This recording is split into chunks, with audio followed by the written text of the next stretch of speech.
ആ കാസ്റ്റ് കൺസോൾട്ടേഷന്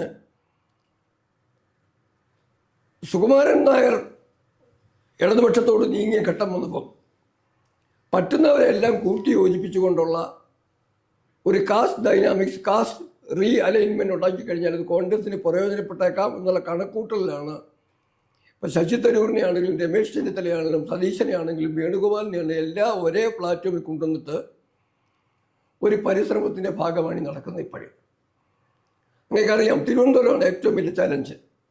പ്രത്യേകിച്ചും BJPയുടെ ഭാഗത്തുനിന്ന് തിരുവനന്തപുരത്ത് ഉണ്ടാകുമ്പോൾ ചലഞ്ചിനെ നേരിടാനുള്ളൊരു മാർഗമായിട്ടായിരിക്കാം എന്തെങ്കിലുമൊക്കെ ഓഫർ കൊടുത്ത് തരൂരിനെ തൽക്കാലം കൂടെ നിർത്തുന്നത്.